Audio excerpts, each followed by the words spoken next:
In fall of 2014, I got a scholarship program. It's called Global U Grad. Essentially allows students from Pakistan and other parts of the world to go to the US in a university there. It's like a cultural and educational exchange program. The university I was assigned to was the University of Central Missouri. This was in a very small town in Missouri. It's called Warrensburg, about an hour drive, I think, from Kansas City.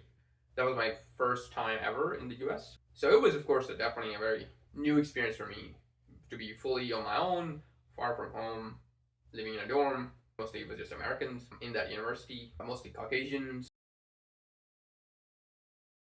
For the first week of college, there are always these student orientations and programs. I was handed a pamphlet. The pamphlet was like, oh, there's a party for new students. So in my head, all American colleges were like all about drinking and partying and going crazy.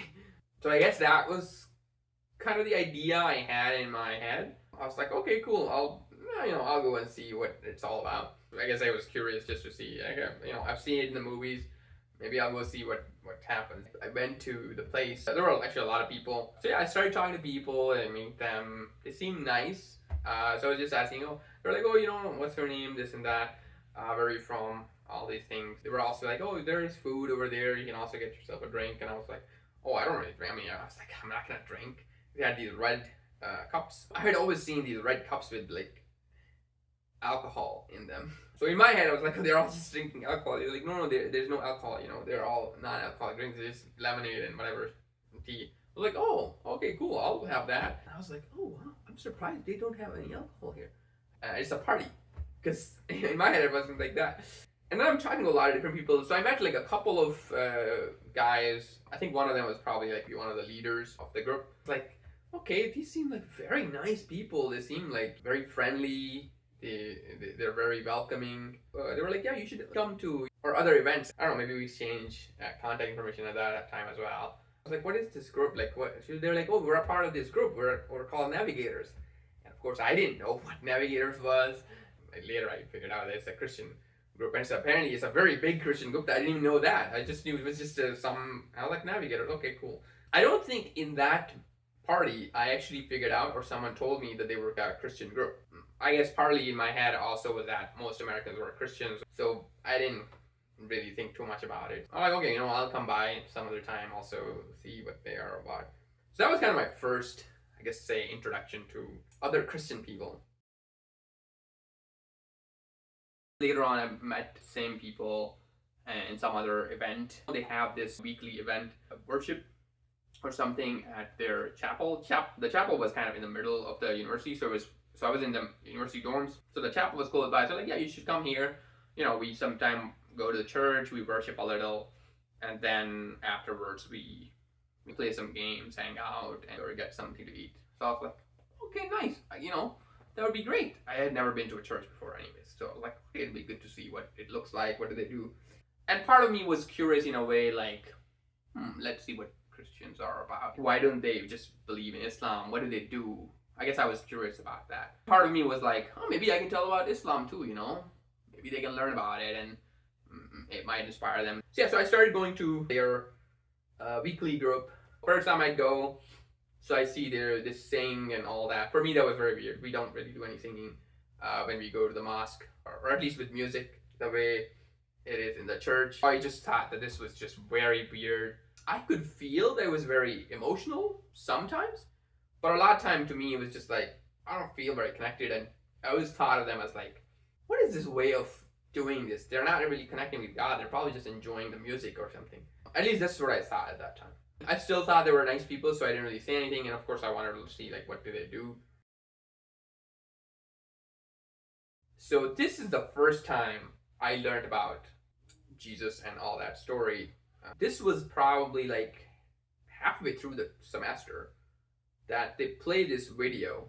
The video is basically about like this desert, and there's this cross in the middle of the desert. There's like a lot of movement, and with a lot of wind blowing and a lot of clouds and everything. It's just a very interesting video, and it's talking about this lamb and the lamb dying and the blood spilling and then sins being paid, and it talks about Jesus in there. I'm just so confused. I'm like, what are they talking about? What is this thing? It's like the lamb is dying. There's a lamb. There was a lamb. What lamb was this? What is this story? Where did this story come from? Or like, what's the role of Jesus in all this? I had no clue. I was so confused. And I think I maybe talked to someone afterwards. They're like, oh, the lamb is Jesus. I'm like, what? What do you mean lamb is Jesus? And then they tell me the whole story. They're like, they believe that actually Jesus is the Son of God. I'm like, oh. Well, I guess that's why they don't believe. Why they are not Muslims. And they were like, oh, Jesus is the lamb. He died. He gave up his life, and he, basically got killed and by the Romans in this case. And I was like, wow, crazy. What? How can they think that? That is the weirdest thing. I couldn't understand like why they believed it, but in a way, I was like, maybe they're just confused, or maybe they just don't know. So maybe I can actually tell them about Islam and how it is. I guess you could ask me why did I not stop going to that group when I learned all about these things. To be honest, I don't think I can tell you why. I don't even know. But I think partly it was because I didn't really have a lot of other connections. I was far from home. I didn't know a lot of people. I mean, I had other like friends that I had made, but these people seemed really nice and good, genuine people. They seemed to care about me, and I had a good time with them. Have some sport, and sometimes we would go get a meal together. I don't think I had met that nice guys of my age in college. Back home, I didn't see them to be as connected with God or as nice, to be honest. So I also went with them to Iowa for some conference they were going to. So they were like, oh, you can come with us also. There will be some talk about Christianity and stuff. And I was like, okay, sure, I can go. So I go to this one particular workshop. It was about the authenticity of the Bible. I was very curious about it, and I was like, oh, yes, let's go see what they say. So I go to this lecture, and the speaker talks about why we can trust the Bible, why we think the Bible is true, and it's the Word of God, and it's been protected. And I was like, what?